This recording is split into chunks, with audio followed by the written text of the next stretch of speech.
السلام علیکم ورحمۃ اللہ وبرکاتہ۔ اعوذ باللہ من الشیطان الرجیم، بسم اللہ الرحمن الرحیم۔ قل بفضل اللہ وبرحمتہ فبذلک فلیفرحوا۔ جی ناظرین، آج ہم جس حوالہ سے گفتگو کرنے جا رہے ہیں وہ ہے، جیسا کہ آپ کو اس بات کا علم ہے کہ ربیع الاول کا مہینہ جب قریب قریب آتا ہے تو لوگ جو ایسی بدعات کرتے ہیں جو آپ اپنی آنکھوں سے دیکھتے ہیں، بلکہ دن بدن یہ بدعات بڑھتی ہیں۔ اگلی بھی بات کرتا چلوں کہ دین تو مکمل ہو گیا ہے۔ قرآن کہہ رہا ہے الیوم اکملت لکم دینکم واتممت علیکم نعمتی ورضیت لکم الاسلام دینا۔ اللہ رب العالمین اپنے محبوب الاسلام سے فرما رہے ہیں، اے میرے محبوب الاسلام، ہم نے آج کے دن آپ کے اوپر دین اسلام کو مکمل کر دیا اور اپنی نعمتوں کا بھی اتمام کر دیا، اور اگر پسند کیا تو آپ کے لیے دین اسلام کو ہی پسند کیا۔ تو ناظرین، میں اگلی بھی بات کرتا چلوں کہ یقین مانیے یہ کچھ لوگ یہ کہتے ہیں، جی معاذ اللہ استغفر اللہ، کہ جو بندہ جشن عید میلاد النبی نہ منائے تو ان کو نبی پاک صلی اللہ علیہ وسلم سے محبت نہیں ہے، پیار نہیں ہے۔ یہ تو ناظرین ان کی غلط سوچ ہے۔ محبت اور پیار کی بات کرتے چلے، میں کہتا ہوں جس بندے کے چہرے پہ سنت رسول ہے یہ بھی محبت کی علامت ہے۔ آپ نے وہ بھی تو عاشق رسول دیکھے ہوں گے جو اپنے چہرے پہ سنت سجانے کے لیے تیار ہی نہیں ہے۔ تو آئیے ناظرین، میں جو آج آپ کو گفتگو سنوانے جا رہا ہوں وہ ہے ڈاکٹر مقابلہ ڈاکٹر، یعنی ڈاکٹر طاہر القادری حفظہ اللہ تعالی اور ڈاکٹر ذاکر نائک حفظہ اللہ تعالی۔ آپ نے ناظرین بتانا ہے کہ آیا کہ ذاکر نائک حفظہ اللہ تعالی کے دلائل مضبوط ہے یا ڈاکٹر طاہر القادری حفظہ اللہ تعالی کے مضبوط ہے۔ یہ سمجھ لے کہ مناظرہ ہے، بڑی کمال کی گفتگو ہوئی ہے۔ یقین مانیے آپ کے علم میں اضافہ بھی ہوگا اور آپ کا ایمان بھی تازہ ہوگا۔ تو آئیے ناظرین مل کے وہ ہم گفتگو سنتے ہیں، پھر انشاءاللہ ناظرین آگے ہم بھی گفتگو کریں گے۔ تو آئیے ناظرین مل کے گفتگو سنتے ہیں۔ آپ دیکھیں گے کہ ہمارے مسلم معاشروں میں جتنے ہیں، خصوصاً انڈیا، پاکستان اور ممالک میں، کہ ایک عید میلاد النبی منایا جاتا ہے، وہ birth day of the prophet. اور اگر آپ دیکھیں گے یہ 12 ربیع اول ہے، اور جہاں تک کہ ہمیں حدیث کی روشنی میں ہمیں یہ ثابت نہیں ہوتا ہے کہ محمد صلی اللہ علیہ وسلم نے کبھی اپنا سالگرہ بنائے، یا صحابہ نے یا تائین یا تبع تائین نے کبھی ان کا سالگرہ بنائے۔ تو جب محمد صلی اللہ علیہ وسلم نے کبھی کہا نہیں کہ میرا سالگرہ بناؤ، یا کبھی صحابہ نے نہیں بنائے، اور اگر آج ہم ان کا سالگرہ بناتے تو یہ بدعت ہو جاتا ہے۔ تو سالگرہ بنانے کی کوئی ضرورت نہیں ہے، ایسا کوئی اسلام ایک مذہب کے اندر نہیں ہے، قرآن میں بھی نہیں، شریعہ میں نہیں۔ کون ہے جو اس میلاد منانے کو سنت مصطفیٰ ثابت ہو جانے کے بعد انکار کرے؟ حدیث ہے بیہقی شریف، ان کی السنن الکبریٰ، حوالے سنتے آئیے۔ امام عسقلانی فتح الباری میں، امام عسقلانی تہذیب التہذیب میں، امام عسقلانی تلخیص الحبیر میں، امام مزی تہذیب الکمال میں، تہذیب الاسماء میں، ان تمام کتب میں، امام سیوطی الحاوی للفتاوی میں، امام ذہبی میزان الاعتدال میں، طبرانی المعجم الاوسط میں، مقدسی الاحادیث المختارہ میں، کل کتب میں حدیث ہے کہ حضور علیہ الصلوۃ والسلام نے اعلان نبوت کے بعد بکرے ذبح کیے اپنی ولادت کی خوشی میں، اور صحابہ کو اکٹھا کر کے لنگر اپنے میلاد کا کھلایا۔ حدیث کے لفظ ہیں ان النبی صلی اللہ علیہ وسلم عقہ عن نفسہ بعد النبوہ۔ بیہقی سنن کبریٰ میں اور مسند بزار میں بھی ہے، اور مجمع الزوائد میں امام حیثمی نے بھی روایت کیا، حضور نے بکرے ذبح کیے اور جمع کر کے کل صحابہ کو لنگر میلاد کھلایا۔ بعض علماء نے کہا کہ یہ میلاد کے بکرے نہیں حضور نے کیے تھے، عقیقہ کے تھے۔ بعض یہ سمجھتے ہیں کہ یہ میلاد کا نہیں تھا، یہ بکرے ذبح کر کے جو لنگر کھلایا تھا یہ عقیقہ تھا۔ یہ اگر عقیقہ تھا اور میلاد نہیں تھا، عقیقہ وفات پہ ہوتا ہے یا ولادت پہ ہوتا ہے؟ عقیقہ کس خوشی میں ہے؟ موت کی، وفات پر ہوتا ہے یا ولادت پر ہوتا ہے؟ ارے کوئی میلاد کا مانے یا عقیقہ مانے، عقیقہ تو میلاد کی خوشی کا کھانا ہے، ولیمہ شادی کی خوشی کا کھانا، عقیقہ ولادت کی خوشی کا کھانا۔ ولادت میلاد کی خوشی کا کھانا عقیقہ کہلاتا ہے۔ تو آقا نے حدیث پاک ہے اعلان نبوت کے بعد کون صحابہ کو جمع کیا اور اپنی شریعت میں، اپنی سنت میں اپنے میلاد کا لنگر کھلا کر قیامت تک میلاد مصطفیٰ منانا سنت بنا دیا، اور پھر اس سنت پر اجر عطا کیا، حضور کے میلاد کی خوشی پر اجر عطا کیا، اجر۔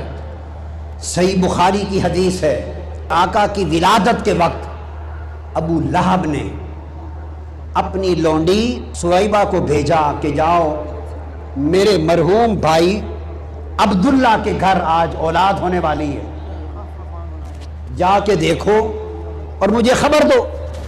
آقا علیہ السلام کی ولادت ہوئی، سویبہ نے حضور کو ہاتھوں پہ لیا صلی اللہ علیہ وسلم اور آ کر ابو لہب کو خوشخبری دی۔ یہ حدیث بخاری شریف کی کتاب النکاح میں ہے، مصنف عبد الرزاق میں ہے، بہقی کی سنن کبریٰ میں ہے حاصل حدیث، اور عالم عظیم علماء دیوبند کے علامہ انور شاہ کاشمیری نے بخاری کی شرح فیض الباری میں سب میں روایت کیا کہ جب ولادت ہوئی تو سویبہ نے آ کے مبارک دی، ابو لہب اللہ نے تجھے بھتیجا محمد عطا کیا۔ ابو لہب نے اپنی ان 2 انگلیوں کے اشارے سے اس کو کہا سویبہ میرے بھتیجے محمد کی ولادت، میرے بھتیجے محمد کے میلاد کی خوشی میں جا تمہیں آزاد کیا۔ سویبہ آزاد ہو گئی۔ پھر ابو لہب وہ شخص تھا جس کی مذمت میں قرآن اترا، تبت یدا ابی لہب وتب، بدبختی میں رہا، مر گیا حالت کفر میں۔ مرنے کے 1 سال بعد حضور کے چچا اور اپنے بھائی حضرت عباس بن عبد المطلب کو خواب میں ملا۔ حضرت عباس نے پوچھا بتاؤ بھائی ابو لہب کفر پہ مرے کیا حال ہے؟ اس نے کہا بڑی بری حالت ہے، اوپر دوزخ کی آگ، نیچے آگ، آگے پیچھے دائیں بائیں دوزخ کی آگ میں جلتا رہتا ہوں۔ الا ان العذاب يخفف عني كل يوم اثنين فقال ذلك ان النبي صلى الله عليه وآله وسلم ولد يوم الاثنين وكانت سويبة بشرت ابا لہب بمولده فاتقها۔ ابو لہب نے کہا کہ پورا سال ہر دن دوزخ کے عذاب میں جلتا ہوں، مگر ہر ہفتے میں جب پیر کا دن آتا ہے اس دن دوزخ کا عذاب مجھ کافر پر بھی، کافر پر دوزخ کا عذاب کم کر دیا جاتا ہے، تخفیف العذاب ہو جاتا ہے، اور میری اس انگلیوں سے ٹھنڈا پانی نکلتا ہے، آگ کا عذاب کم ہو جاتا ہے اور ٹھنڈا پانی نکلتا ہے، کچھ راحت آتی ہے اور دوزخ کی پیاس اس ٹھنڈے پانی سے بجھاتا ہوں جو 2 ان انگلیوں سے نکلتا ہے۔ اور کیوں؟ اس نے کہا وجہ یہ ہے کہ پیر کے دن ولادت مصطفیٰ ہوئی تھی، اور جب سویبہ نے آ کر مجھے میلاد مصطفیٰ کی خوشخبری سنائی تو میں نے اس خوشی میں اس کو آزاد کیا تھا۔ حضور کے میلاد کی خوشی کا عمل آج بھی میرے لیے عذاب کی کمی کا باعث بنتا اور ٹھنڈے پانی کا چشمہ پلاتا رہتا ہے۔ اب آپ دیکھیے کافر کا کوئی عمل آخرت میں اجر کا باعث نہیں ہوتا، اعمال الکفرۃ ھباء منثورا، کافر کے عمل کو آخرت میں اجر نہیں ملتا، وہ کافر ہی نہیں کافروں کا سردار تبت یدا ابی لہب ہے، اور اس نے جو آزاد کیا سویبہ کو وہ بھی میلاد النبی سمجھ کے نہیں، بھتیجے محمد کی ولادت سمجھ کر۔ اس خوشی میں رب نے کہا ابو لہب تو ابو لہب سہی، بدبخت سہی، پر میرے محبوب کا میلاد تو منایا ہے، اور خدا جو اس کے مصطفیٰ کی ولادت کا جشن مناتا ہے اس پر صدقہ اور خیرات کرتا ہے، چراغاں کرتا ہے، ولائم کرتا ہے، اپنی خوشیاں مناتا ہے، خدا کی عزت کی قسم رب کائنات اسے بخشش کا پروانہ عطا کر دے گا۔ جی ناظرین، آپ نے یہ ویڈیو ملاحظہ فرمائی۔ ناظرین، نبی پاک صلی اللہ علیہ وسلم نے خوشی کا طریقہ بھی بتایا ہے اور بتا دیا کہ یہ دن ہے۔ اب دلیل دی جاتی ہے یہ سورہ یونس کی آیت، یقین مانیے کہ جی اس کا مطلب یہ ہے کہ آپ خوشی کرو. یقین مانیے نبی پاک صلی اللہ علیہ وسلم نے ہمیں بتا دیا کہ خوشی کیسے مناتے ہیں. ناظرین خوشی کرنا اور بات ہے، خوشی منانا اور بات ہے. جبکہ ہمیں دن بتا دیے عید الفطر عید الاضحیٰ. اب یہ کہتے ہیں جی جمعے کے دن کو بھی عید کہا گیا تو ہم یہ تیسری عید نہیں بنا سکتے.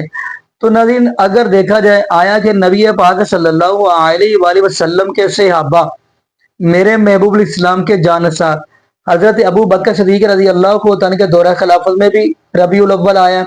حضرت عمر بن خطاب رضی اللہ عنہ کے دورہ خلافت کے اندر، پیارے عثمان غنی رضی اللہ عنہ کے دورہ خلافت کے اندر، پیارے حضرت علی المرتضی رضی اللہ عنہ کے دورہ خلافت کے اندر آیا. لیکن انہوں نے یہ کام نہیں کیا. تو ناظرین آگے سے کہتے ہیں جی لو جی جو بندہ لائٹیں نہ لگائے، بنگڑے نہ ڈالے، جلوس نہ نکالے، وہ عاشق رسول ہی نہیں ہے.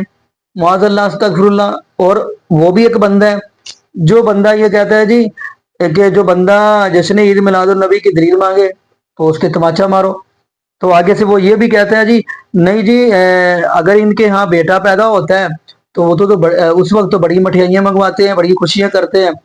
تو ناظرین میرا سوال یہ ہے کہ جب ان کے ہاں بچہ پیدا ہوتا ہے، ان کے ہاں جو بندہ یہ بات کر رہا ہے ان کے ہاں جب بچہ پیدا ہوتا ہے تو پھر وہ اپنے بچے کا ہر سال بعد جلوس بھی نکالا کرے نا. پھر اپنے بچے کا جلوس کیوں نہیں نکالتا؟ جلوس نکالا کرے، ٹرالے سجایا کرے، گھوڑے سجایا کرے، کھوترڑی سجایا کرے. کیا جی آج میرے بچے کا جلوس نکالنا ہے جی؟ استغفر اللہ معاذ اللہ. باقی ناظرین یقین مانیے 12 ربیع الاول والے دن صحابہ کی کیا کیفیت تھی، صحیح البخاری کا مطالعہ کیجئے گا. نبی پاک صلی اللہ علیہ وآلہ وسلم کے اہل بیت کی کیفیت کیا تھی، صحیح البخاری کا مطالعہ کیجئے گا. نبی پاک صلی اللہ علیہ وآلہ وسلم کے جانثاروں کی کیفیت کیا تھی، آپ احادیث کا مطالعہ کیجئے گا تو آپ کو ہر چیز کا علم ہو جائے گا. باقی ناظرین یہاں پہ ہم دعا کرتے ہیں اللہ پاک ہمیں نبی پاک صلی اللہ علیہ وسلم کی شریعت کے مطابق زندگی گزارنے کی فیق دے، اور اللہ پاک ہمیں 5 وقت کا پکا اور سچا نمازی بنا دے. اور جتنے بھی بے اولاد جوڑے ہیں اللہ پاک سب کو نیک نورینہ صحت تندرستی والی ایمان والی لمبی زندگی والی اولاد عطا فرما دے. جزاکم اللہ خیرہ. احسن الجزاء. السلام علیکم ورحمۃ اللہ وبرکاتہ.